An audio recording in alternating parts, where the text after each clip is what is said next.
Mesdames et messieurs, bonsoir. Merci de nous recevoir chez vous pour ce nouveau numéro de l'Échiquier international en direct de HAL 24 News.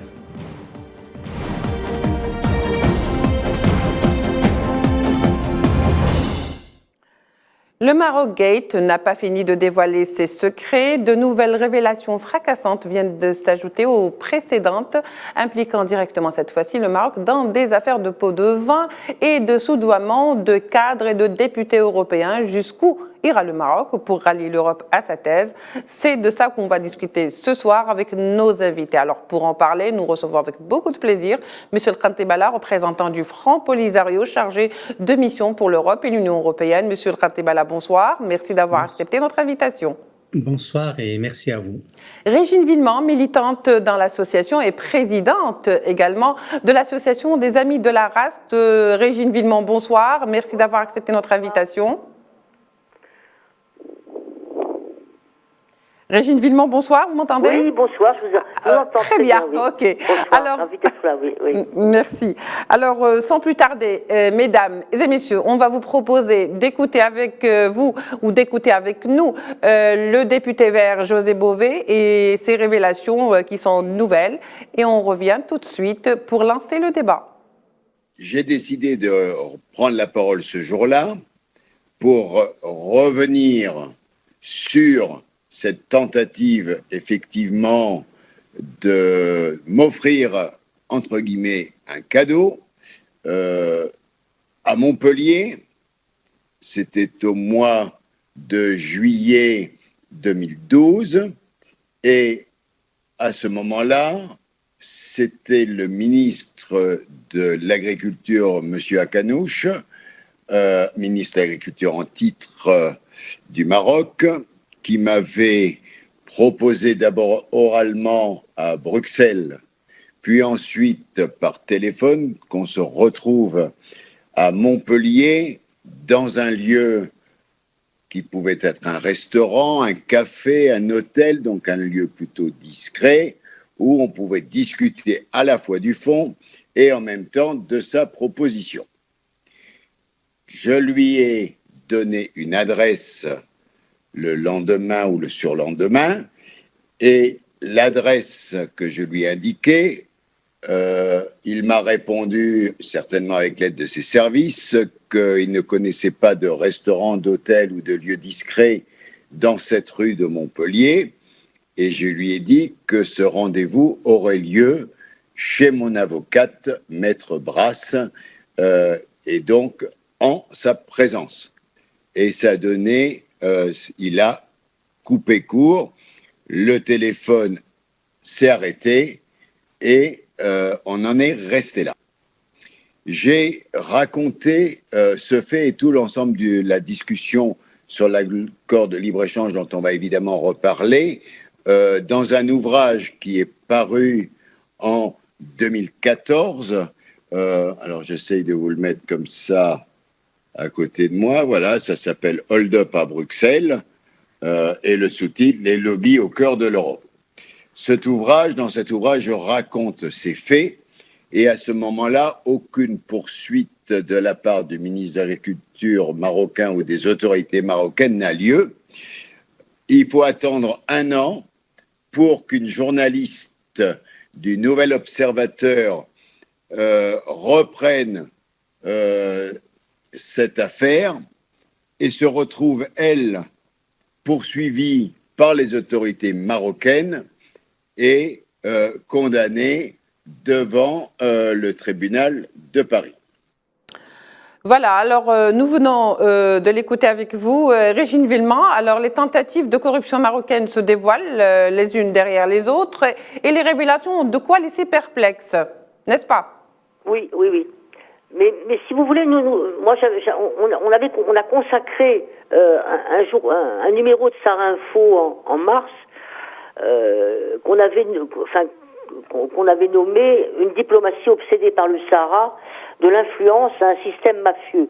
Donc c'est vrai que là, ce qui s'est passé au niveau du Parlement révèle le système mafieux, et on voit bien que les déclarations là de José Bové ont beaucoup agacé et troublé les Marocains, puisque Akanouche a a décidé de porter plainte contre M. Beauvais.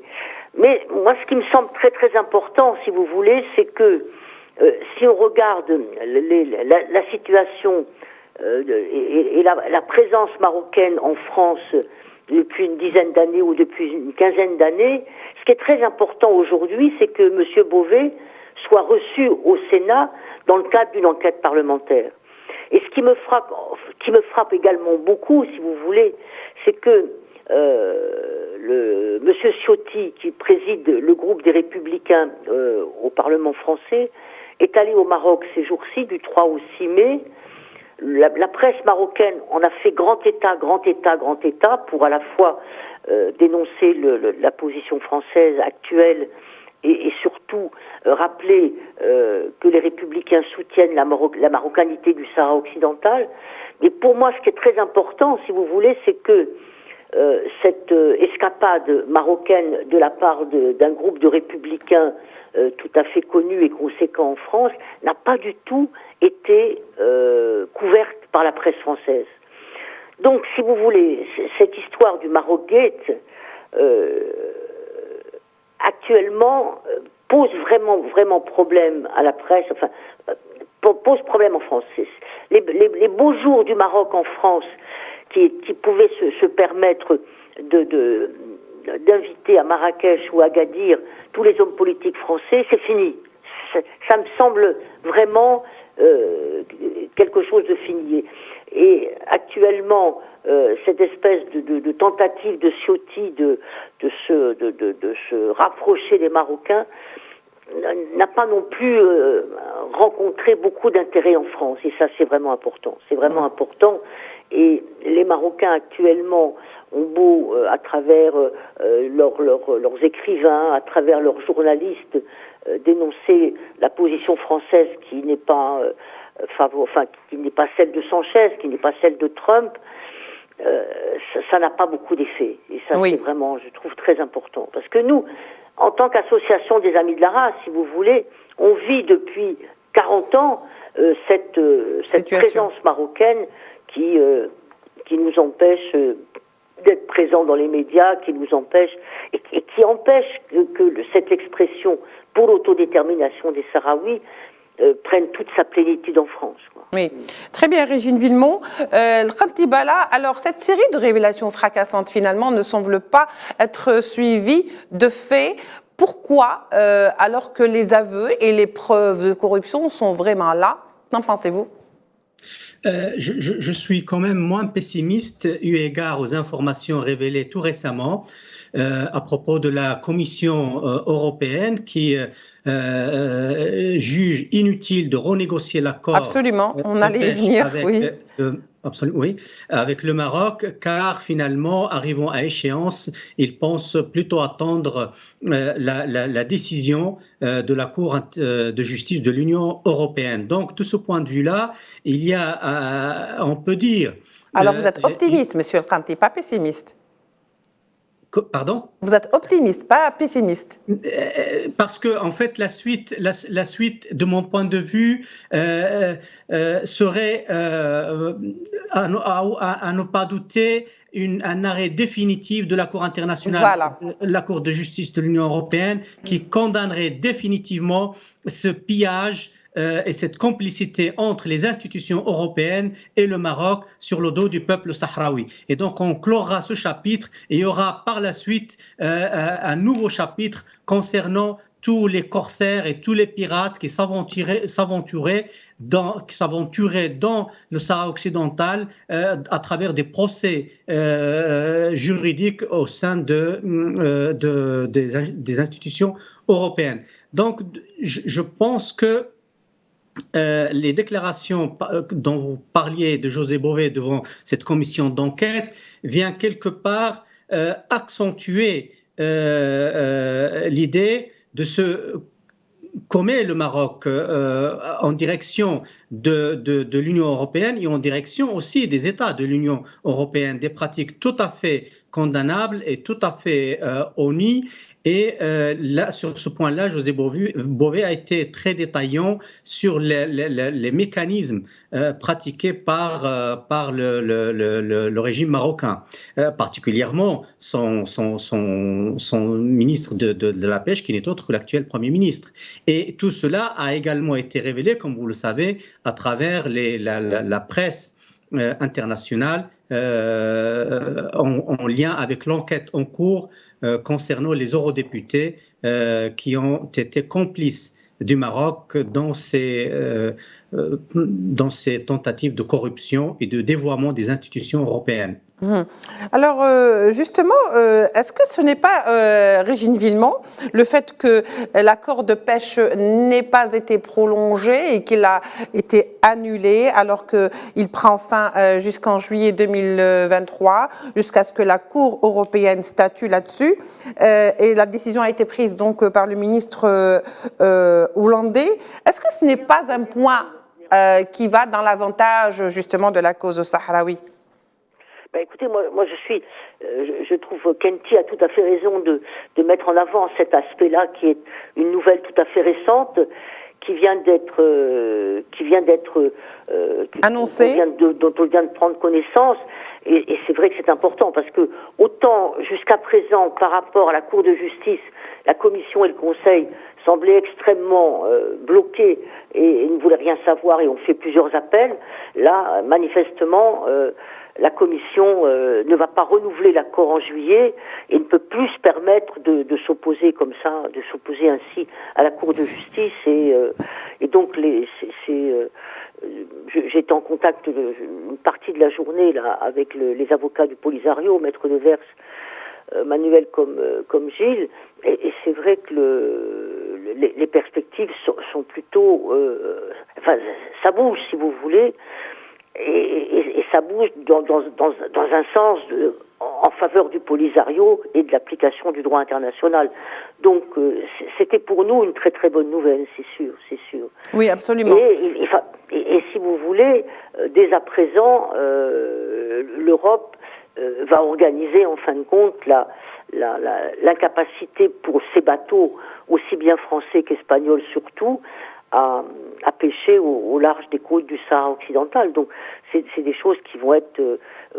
on va se retrouver dans la même situation qu'en 2021 où il y aura des grosses difficultés pour la pêche européenne au large du Sahara et une partie des subventions versées par l'Europe au Maroc vont être également supprimées. Donc c'est quelque chose qui commence à être très très sérieux et qui manifeste des difficultés de l'Europe à cet égard, et le Conseil comme la Commission ne peuvent aussi que tenir compte de ce qui a été révélé au niveau du Parlement européen, des compromissions, de ce système de lobby mafieux installé depuis tant d'années au niveau du Parlement européen pour favoriser les votes, peser sur les votes. Et là, c'est quelque chose qu'ils ne peuvent plus. Oui. Ils ne peuvent plus comme ça, enfin, ils ne peuvent plus céder au Maroc comme ils l'ont fait depuis tant d'années. Oui, très bien. Kantibala, alors, ce n'est pas une première. De toute façon, les révélations de José Bové ont été faites lorsque l'affaire a éclaté au début, et aujourd'hui, il le confirme. Et comme je le disais tout à l'heure, pourquoi aujourd'hui, devant toutes ces preuves, et on l'a vu avec les députés donc italiens qui ont touché des pots de vin, des députés belges et des députés français, aujourd'hui, ils ne sont pas suivis des faits. Je veux dire que le Maroc, jusque-là, n'a jamais été inquiété par les partis ou par les États des partis qui sont impliqués dans cette affaire de corruption. Je ne saurais vous dire, mais sur le plan individuel, on parle parfois de la force de la honte quand on commet quelque chose de très, très condamnable. Sur le plan des États, ce qui a été commis pendant ces longues années de 75 jusqu'à aujourd'hui, en complicité avec le Maroc, en malmenant le peuple sahraoui, accompagnant une entreprise coloniale des plus abjectes et des plus horribles, en se faisant complice des violations des des droits de l'homme, des pillages des ressources naturelles, en dévoyant quelque part les résolutions du Conseil de sécurité, en tenant pas compte des résolutions de l'Assemblée générale qui a qualifié le Maroc de force d'occupation en 1979, et tout ce lobby, tout ce battage médiatique en faveur de l'occupation marocaine et au détriment du vaillant peuple sahraoui a constitué comme une sorte de complexe chez les uns et chez les autres qui empêche finalement quelque part que l'on raisonne selon le droit et selon la justice. Mais tout de même, on commence quand même à entrevoir l'épilogue de cette entreprise coloniale. L'Europe ne peut pas continuer ad vitam aeternam soutenir le Maroc dans une entreprise à laquelle apparaîtrait comme quelque part complice de l'occupation et faisant l'apologie du colonialisme tout en participant à la torture et au pillage des ressources naturelles du Sahara occidental. Donc, pour revenir à votre question, je pense que les murs finiront par tomber, les masques finiront par tomber également. Ce mur Potemkin érigé par le Maroc finira par tomber également et j'espère que la justice prévalera au sein au moins de l'institution européenne et que les entreprises européennes, tout comme les États européens, s'engageront dans un processus loyal qui réconforte le droit international et non pas l'aggraver et l'affaiblir. Très bien, Al-Khatibala. Régine Villemot, alors il y a également l'affaire du logiciel, bien sûr, la fameuse affaire du logiciel espion. Est-ce que cette affaire, selon vous, constitue une menace pour la démocratie en Europe, comme aiment à le dire certains médias ? C'est-à-dire que je crois que ça a quand même été pris très au sérieux par la présidence du Parlement. Actuellement, c'est en instruction dans la justice belge. Ça a été pris au sérieux. Les gens sont les trois principaux en cause, les trois principaux eurodéputés ou fonctionnaires en cause sont en prison ou ont des grosses. On peut revenir vers vous, Madame Villemot, si vous souhaitez. En difficulté. Et je crois que, si vous voulez, le fait que José Bové soit passé dans une enquête au Sénat, le fait que la Commission ait pris la décision qu'elle vient de prendre par rapport à l'accord de pêche, tout ça crée un climat de méfiance qui est lié à la présence marocaine mafieuse depuis tant d'années au niveau du Parlement et met vraiment en difficulté ce que défend le Maroc depuis 40 ans, si vous voulez. Donc je crois que la justice belge dira... Madame Régine Villemot, on va vous laisser un petit peu reprendre votre souffle et on revient vers vous. Monsieur Khatibala, alors le comité suisse de soutien au peuple sahraoui vient d'exhorter la communauté internationale, et je reprends les termes donc, à rappeler à l'ordre les États qui se déshonorent, je le cite, et qui font allégeance au Makhzen en ouvrant des consulats dans les territoires sahraouis, et on parle là des territoires sahraouis occupés par le Maroc. Commentaire. Oui, tout à fait. Le comité suisse a tout à fait raison. C'est une situation que nous n'avons cessé de dénoncer, c'est-à-dire cette complicité de la part de certains États qui cèdent facilement à des pressions, peu importe les conséquences extrêmement préjudiciables sur l'architecture de sécurité internationale et sur aussi le droit international. Car de quoi il s'agit au fond ? Au fond, il s'agit d'un problème lié à l'intégrité territoriale d'un territoire non autonome. L'extension territoriale est un acte extrêmement grave et cette extension a été bel et bien commise par le Maroc en s'ajoutant le Sahara occidental, quand bien même il ne relève pas de sa souveraineté nationale. Donc, le comportement de tels États est un comportement tout à fait condamnable et tout à fait honteux. Ils ont tout à fait raison, nos amis suisses, de condamner une telle situation.